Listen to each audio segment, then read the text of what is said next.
وَإِذَا تَضَمَّنَ الْخَبْرُ الْمُفْرَدُ مَا لَهُ صَدْرُ الْكَلَامِ، یہاں سے آج سبق ہوگا۔ مصنف رحمۃ اللہ علیہ نے اس عبارت میں خبر کو مقدم کرنے کی 4 صورتیں بیان فرمائی ہیں کہ خبر کو مبتدا پر کب مقدم کیا جاتا ہے۔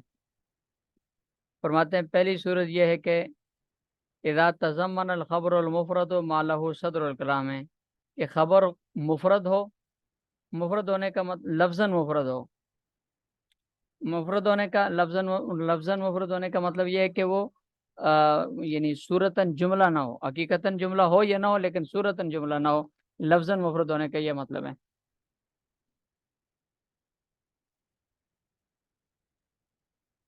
تو ایسے لفظاً مفرد ہو کر ایسے لفظ پر مشتمل ہو جس کے لیے صدارت کلام واجب ہے، تو اس کو مقدم کرنا واجب ہے، خبر سے مبتدا سے خبر کو مقدم کرنا واجب ہے، ورنہ صدارت کلام فوت ہو جائے گی۔ جیسے اینا زیدن، اس میں اینا مبتدا ہے، اینا اس میں استفہام ہے، مبتدا ہے، صدارت کلام کو چاہتا ہے، زیدن خبر، زیدن اینا خبر ہے، خبر مقدم، اور زیدن مبتدا ہے۔ دوسری صورت او کان مصححا لہو، کہ خبر ایسی ہو جس کی تقدیم مبتدا کو مبتدا بنانے کے لیے ضروری ہو، مطلب یہ ہے کہ مبتدا نکرہ غیر مفیدہ ہو تو خبر کی تقدیم ضروری ہے تاکہ مبتدا بن جائے۔ جیسے فی الدار رجل، اس میں فی الدار ظرف مستقر خبر مقدم ہے اور رجل مبتدا مؤخر ہے۔ تیسری صورت نمبر 3 اول متعلقی ضمیر فی المبتدا ہے کہ مبتدا کے ساتھ ایسی ضمیر ہو جو خبر کے متعلق اور جز کی طرف راجع ہو۔ جیسے یہ اعلی تمرت مثلها زبدن، اس میں مثلها اعلی تمرت جار مجرور خبر مقدم ہے اور مثلها یہ مبتدا ہے۔ یہ ہا ضمیر مثل مبتدا کے ساتھ لگی ہوئی ہے جو راجع ہے التمرہ کی طرف، اور یہ التمرہ خبر کا جز ہے کیونکہ خبر کائنون ہے، کائنون اعلی تمرت مثلها زبدن، کھجور پر اتنا ہی گھی ہے، مکھن ہے۔ تو 3 صورتیں ہوگی۔ نمبر 4 اوکانا خبرن عن انا، کہ جب انا اپنے اسم اور خبر سے مل کر بتاویل مفرد ہو کر خبر واقع ہو رہا ہو تو اس کو مبتدا پر مقدم کرنا واجب ہے، ورنہ انا اور انا کا التباس لازم آ جائے گا، کیونکہ شروع کلام میں انا آتا ہے، انا نہیں آتا، تو یہاں انا کو مقدم کریں گے تاکہ یہ پتہ چل جائے کہ یہ خبر ہے، مبتدا نہیں ہے۔ اوکانا خبرن عن انا مثلا اندی انا کا قائمن، کہ جب انا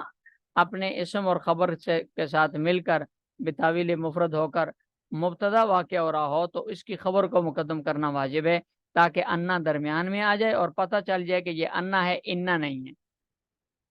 اوکانا خبرن عن انا مثلو اندی انا کا قائمن، جیسے یہ عبارت ہے اندی انا کا قائمن، کہ میرا خیال یہ ہے کہ آپ کھڑے ہیں۔ وَإِذَا تَضَمَّنَ، یہ شرط ہے، وَإِذَا تَضَمَّنَ الْخَبْرُ الْمُفْرَدُ مَا لَهُ صدر الکلام ہے، جب خبر مفرد متضمن ہو ایسی چیز کو جس کے لیے صدارت کلام ہے، جیسے اینا زیدن، او کان مصححا لہو، یا ایسی چیز کو متضمن ہو کہ جو مبتدا کے مبتدا ہونے کی تصحیح کرنے والا ہو، جیسے فی الدار رجل، یہ اول متعلق ضمیر فی المبتدا ہے، یا اس کے متعلق کے لیے، خبر کے متعلق کے لیے مبتدا میں ضمیر ہو، جیسے اعلی تمرت مثل زبدن، او کان خبرن عن انا، یا وہ خبر انا اور اس کے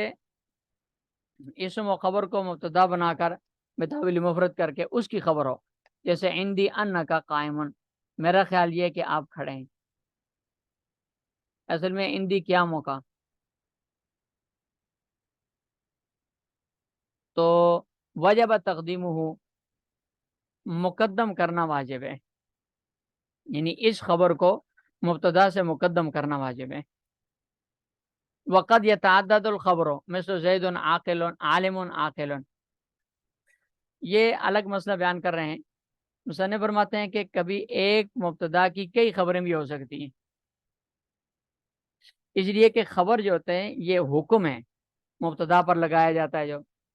اور حکم چونکہ ایک محکوم علیہ پر کئی حکم لگ سکتے ہیں، اس لیے ایک مبتدا کی کئی خبریں ہو سکتی ہیں. جس طرح ایک موصوف کی کئی صفتیں ہو سکتی ہیں، اس طرح ایک مبتدا کی بھی کئی خبریں ہو سکتی ہیں. جیسے زید عالم عاقل، زید عالم ہے، عاقل ہے، ادیب ہے، شاعر ہے، سب بہت ساری خبریں ہو سکتی ہیں. قرآن کریم میں اس کی مثال ہے وَهُوَ الْغَفُورُ، ہوا مبتدا ہے، آگے اس کی خبریں ہیں ساری. الغفور، الودود،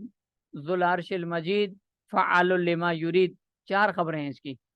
تو یہ جائز ہے.